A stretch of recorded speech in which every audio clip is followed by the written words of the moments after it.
आज बघा इतक्या सकाळच्या चपात्या उरल्या होत्या ना आणि मुलांना तर अजिबात मूड नव्हता भाजी चपाती खायला. मग म्हणलं चला असं काहीतरी बनवावं की चपाती पण संपेल आणि भाजी पण करावी लागणार नाही. लगेच तयारीला लागले. आता मी याचे काय केले हे सांगण्यापूर्वी चॅनलला सबस्क्राईब केलं नसेल तर सबस्क्राईब करा आणि बेल आयकॉनच्या बटनला क्लिक करा.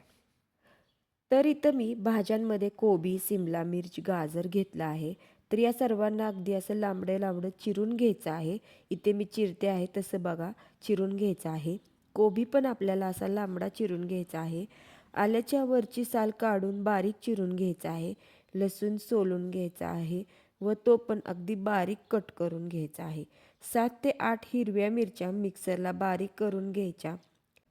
मिरच्या तुम्ही टेस्टनुसार कमी जास्त करू शकता. जर तुम्हाला तिखट जास्त आवडत असेल तर जास्त घ्या आणि कमी आवडत असेल तर कमी घेऊ शकता किंवा याऐवजी लाल तिखट वापरलं तरीही चालेल. एका बाउलमध्ये चिरलेला कोबी काढून घेऊया. त्यात बारीक केलेली मिरची 1 चमचा घालायची आहे. 2 चमचे कॉर्नफ्लॉवर, 2 चमचे मैदा, चवीनुसार मीठ घालायचं. थोडेसे पाणी घालून पीठ मळून घ्यायचं. जास्त पाणी घालू नका. कोबी पाणी स्वतःचं सोडतं म्हणून पीठ जरा पातळ होत राहतं, म्हणून आपण घालतानाच थोडं कमी पाणी घालायचं आहे. हे बघा या पद्धतीनं असं पीठ मळून घ्यायचं आहे. आता एका कढईमध्ये तेल तापत ठेवायचं आहे. तेल भरपूर गरम होऊ द्या. तेल जर जरा कमी तापलेलं असेल तर पकोडे नीट येणार नाहीत, तेलात पसरतील.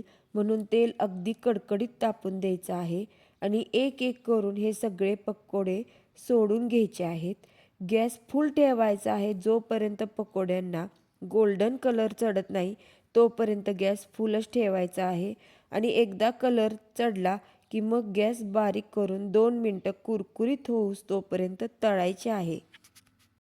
हे बघा किती मस्त असा कलर आलेला आहे. अगदी कुरकुरीत झाले आहेत.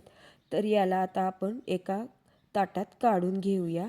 जर असे तळाल तर पकोडे अजिबात तेलकट होणार नाहीत. आता एका कढईत चिरलेला लसूण, आलं, थोडंसं तेल टाकून परतून घ्यायचं आहे. सॉरी, मी तर रेकॉर्डिंग ऑन करायला विसरले होते म्हणून ते रेकॉर्ड झालं नाही. आता यामध्ये या सगळ्या चिरलेल्या भाज्या घालायच्या आहेत. मीठ घालायचं आहे चवीनुसार आणि परतून घ्यायचं आहे.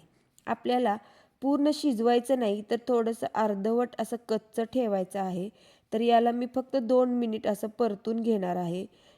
तर आता ह्या भाज्या अशा अर्धवट कच्च्या भाजून झाल्या आहेत. तर आता यामध्ये मी 1 चमचा सोया सॉस, 1 चमचा चिली सॉस ग्रीन, 1 चमचा शेजवान सॉस, 1 चमचा रेड चिली सॉस घालून परत 2 मिनटं परतून घेणार आहेत आणि आता गॅस बंद करायचा आहे.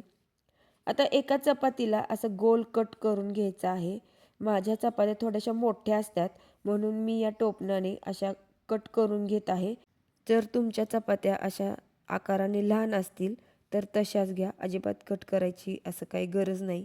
1 चमचा सॉस व 1 चमचा मेयोनीज घालायचा आहे.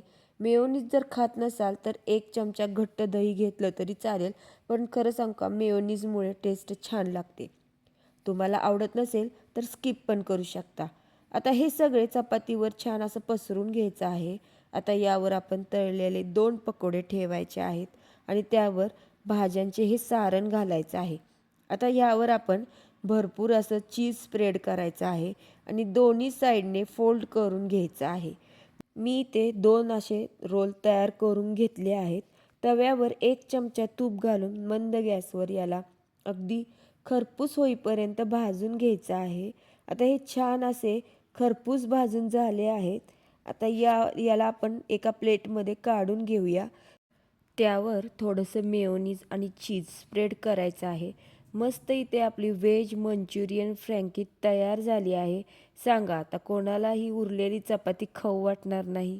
आतून वरून अगदी कुरकुरीत, मध्येच भाज्यांचा क्रंचनेस आणि टँगी, स्वीट, सॉल्टी, स्पायसी कुठल्याच चवीत उणीव न भासून देणारी ही व्हेज मंचुरियन फ्रँकी आजच तुम्ही ट्राय करा आणि मुलांना खायला द्या.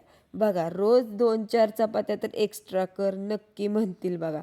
खरंच खूपच टेस्टी लागते बघा. नक्की ही रेसिपी ट्राय करा.